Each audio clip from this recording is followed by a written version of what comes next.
Okay, this question was surprisingly not that well done. The molecular formula, so often on the exam you'll get how many carbons, hydrogens and oxygens that you're playing around with. You need to check that it's the molecular formula and not the empirical formula. The empirical formula would be the simplest version of this, so we could cut this down to C2H4O1. If you were given the empirical formula, then you would need to look at your mass spec, work out how big the molecule was, and work out how much larger the empirical formula had to be scaled up by. So if you were given C2H4O1 and you worked out the size of that, the relative molecular mass, and you looked at your mass spec, you would have a peak that was twice that size, and so you know that the real molecular formula is twice that size. This question, you have just been given the actual formula of the molecule. So we know that we're playing around with 4 carbons, and we're going to do, with that you can do 3 straight chain esters and 1 branched one. So you really need, before you start looking at peaks and circling things and working it out, I would recommend that you draw the structure of all the esters you can with 4 carbons. Okay, so if we look at all the esters that we can draw with 4 carbons, you need a Q in the middle, and that Q comes from carboxylic acid. So we could have a carboxylic acid that just has 1 carbon, methanoic acid, OH, and then we could put our other 3 carbons as our alcohol, propan 1-ol. So you would have the OH here, the OH here for your carboxylic acid, and then this oxygen, this hydrogen, and that hydrogen get together to make the water, and that is your condensation to make the ester, and then the O and the rest of it come up here to make your Q. Okay, so this was your alcohol. At this point in time you don't need to name it, you just need to draw it. So we've used 3 carbons for our alcohol, and one of our four we've used for the carboxylic acid.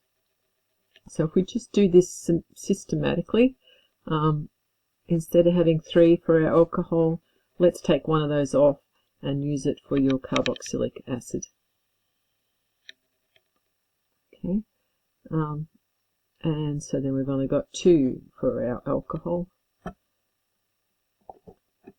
So if we take another one off and put it on our carboxylic acid, now we've got the 3 on the carboxylic acid, and we've only got 1 for our alcohol. So if you are naming these, remember you name the alcohol name first. Instead of being propan 1-ol, it just becomes protyl, and instead of being methanoic acid, it becomes methanoate. So this would be propyl, methanoate, ethyl, ethanoate. So this is the ethyl, this is the ethanoate, used to be ethanoic acid, and methyl, propanoate. Alright, so one of these we can make a branched. We can't take this off here and put it on there because this already has 4 bonds. But we can take this off here and put it on here. So our branched ester is this one. It has a carbon here and then extra one here. So basically it has 2 CH3s on it. 2 CH3s on it. So this one can be branched. Alright, now the question asked you, okay, so I mentioned the names before but I didn't write them down. So you name your alcohol first. So it's a propan 1-ol, the OH was on the hydroxyl group was on the end. So you change the an-ol to il. The Y sounds like an I, makes an I sound, so it's YL, not LY, il. And then your carboxylic acid was methanoic acid. Make sure, maybe print to make sure you're spelling it correctly. That's an N. And the ic acid is replaced by 8. So don't forget your O. Your spelling matters. If it's not spelt correctly, then it's not right. So this is a propyl methanoate. This is an ethyl ethanoate. People are leaving this carbon off when they count the carbons, or they're not counting the carbons. With some of the answers, there were the formula had 4 carbons, and with some of the semi-structural formulas, you had 5 carbons because people weren't counting that as a carbon, or even 3 carbons because they weren't counting that. So count your carbons. And people were getting this propyl methanoate confused with methyl propanoate. So they had a name, but they might have had this name, but that formula. Okay, so the alcohol's named first, and then the carboxylic acid. And we don't name our branched one, so there was no name needed for that. Okay, so the reason that I tend to draw my structural diagrams with the carboxylic acid first, and then the ethanol second, and then name it kind of like this way, propyl methanoate, is because when we do the semi-structural formula, you always have the carboxylic acid first. So the COO, this was a carboxylic acid, and then you tack the alcohol on the end. So you can see that your alcohol had 3 carbons and your carboxylic acid had 1. And we always keep our Q together, the ester group. This is your ester bond. If you're asked to circle an ester bond, you have to circle that. So that's your ester group, and it came from the carboxylic acid. I put the alcohol OH, the hydroxyl alcohol, as a green color to show that it's part of this. But you can think of it as, your C double bond O if you want to, however you want to remember it. So our Q is always together. So you kind of get used to seeing the Q surrounded by carbons. But if you've only got 1 carbon, then we put the hydrogen first. So propyl, a methanoate, has this kind of weird setup. When we do our branched, the semi-structural formula of the branched, you've got a CH group here, and it's got 2 CH3s. So it's CH3 twice. Okay. The hydrogen NMR peaks, we need to know how many hydrogen environments there are, and we need to know how many carbon environments there are. 2 other hydrogens on it.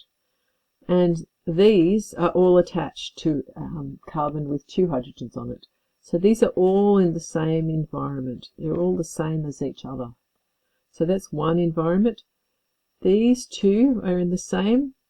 They're both attached to a carbon with another hydrogen on it. And they both have a CH2 and a CH3 next to them. So these are both the same, and this one is different. So we have 4 hydrogen environments, and then if we look at our carbon, this carbon is different to this carbon. This CH2 is different to this CH2. This carbon here has a Q next to it, and an ester next to it, and a CH2. This CH2 has a CH2 next to it and a CH3. So both of these CH2s are in different chemical environments. There's the 1, 2, 3, 4 carbon 13 chemical environments. So I would recommend that you pause it at this point and work out how many hydrogen environments for each of these and how many carbon environments. So just pause it. So I'm going to go through the answers. So we've got 1, 2, 3. This CH3 and that CH3 are different to each other because of what they're attached to, because of the adjacent carbon and what it's got on it. So we've got 1, 2, 3 hydrogen environments. Sorry, 3 hydrogen environments, and we have 1, 2, 3, 4 carbon environments. So you can speed this up and get to the answer, because it's going to take me a while to circle them. So this CH3, that CH3 are different, and they're different, and this is different, this is different, this is different, and this is different. So we've got 4 carbon 13, and we've got 3 hydrogen. So these two, you couldn't really tell between them by just counting the number of peaks. You'd have to look at the splitting pattern. Unfortunately, the splitting pattern for here would be the same, because you've got a singlet, and you've got this one's next to 3, so this one would turn into a quartet, and that's next to 2. So that would turn into a triplet and a quartet. So that you'd have the same kind of splitting pattern.